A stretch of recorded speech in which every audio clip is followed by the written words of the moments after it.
resources, it defies common sense, and it does put us at risk, and it does kill jobs.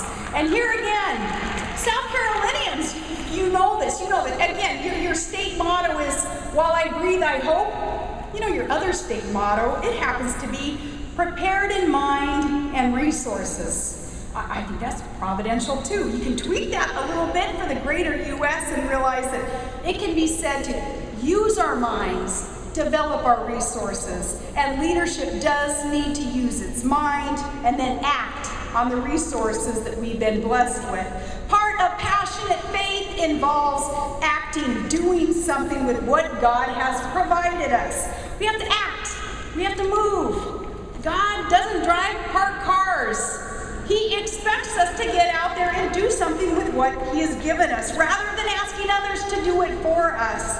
We're given abundant natural resources. We've got to do something with them. Remember when God asked Moses, Moses, what do you have in your hand?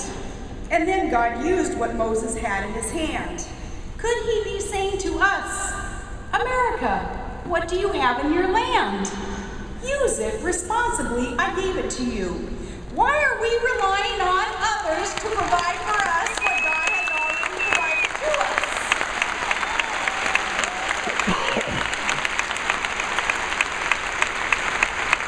Relying on dictators and tyrants and regimes elsewhere, that's not faith. That's not faith and that's not hope. It's unwise and it's destructive and it does stifle our country. And it's why I'll keep saying drill, baby, drill until somebody will start listening from up on high. Drill, baby, drill, because relying on other countries, again, using energy as a weapon against us, against Israel, against our allies. That is part of some kind of fundamental transformation of America that I can't stand for. We don't need a fundamental transformation of America. We need a fundamental restoration of all that is good and free and strong in America that is based on hard work, a Judeo-Christian ethic, tradition that our founders created for us. The vast majority of Americans of all backgrounds, of all demographics, they do agree that God has shed His grace on thee, America. We were set apart generations ago. We were not to be just another nation. We were to be a beacon of hope, a city that is set on a hill, as Ronald Reagan used to speak of, for the rest of the world to see and wish to emulate when we do things right. We were not just another nation. We would be exceptional. Our founders established America on Judeo-Christian principles. The Old and the New Testament of God's Word is interwoven throughout our entire existence. We must reject any attempt to erode that foundation. And we must reject any attempt to rewrite that aspect of our history. Remember, in the building of our nation, we espoused faith first. Faith in someone greater. That someone greater was God. Someone greater than self. In our Declaration of Independence, it states that we hold these truths to be self-evident.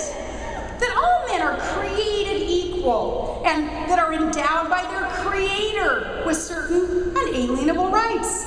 Life, liberty, and the pursuit of happiness. See, we began in faith in someone, God, and He gave us our rights. Government didn't. Now, on top of our foundation of faith in someone is a foundation in faith in something. And that something is liberty.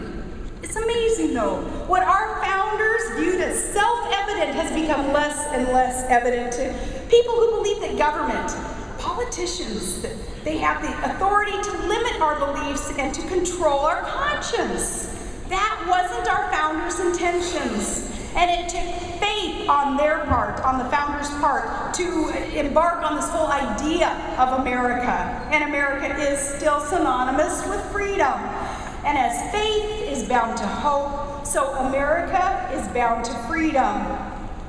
Friends, it's going to take faith to preserve this nation.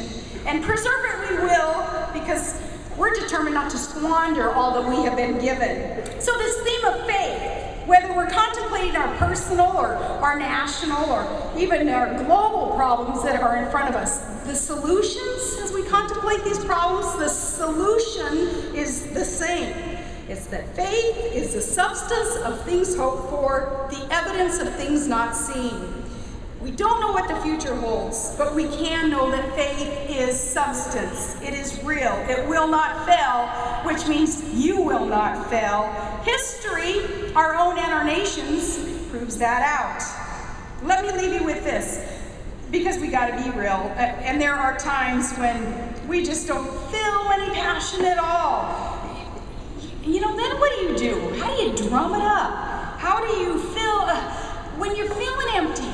And no doubt there are times when you're tempted to just feel down. How do you drum it up? Well, have you ever been somewhere when it was time to eat? I know backstage in the green room, this happened to me just an hour ago.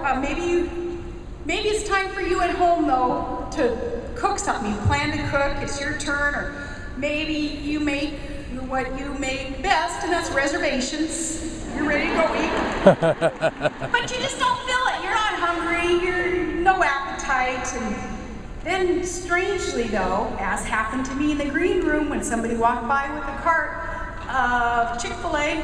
We don't have that up in Alaska. You guys have it here, and oh my goodness, it smelled so good. Strangely, as the food is being prepared though, as it comes closer and closer to you, pretty soon that aroma arises and your senses kind of perk up, and all of a sudden your stomach starts churning and your mouth waters, and you start feeling it. You start feeling downright hungry, just like happened to me back then. I didn't think I was hungry until I got around that food. See, often what it takes to spark the hunger is the presence of food, and that is like our faith. Yes, we can lose the fire in our belly, the passionate faith that we need to see us through, that God expects us to have, and He expects if we don't have it, that we better ask for more of it. Remember, the key to catching on fire is being around fire. Spending time in God's Word. This is how you drum it up. Spending time with Him, in His presence, hanging out with others who want to spend time in His presence. That's key to walking out the destiny that God has for you.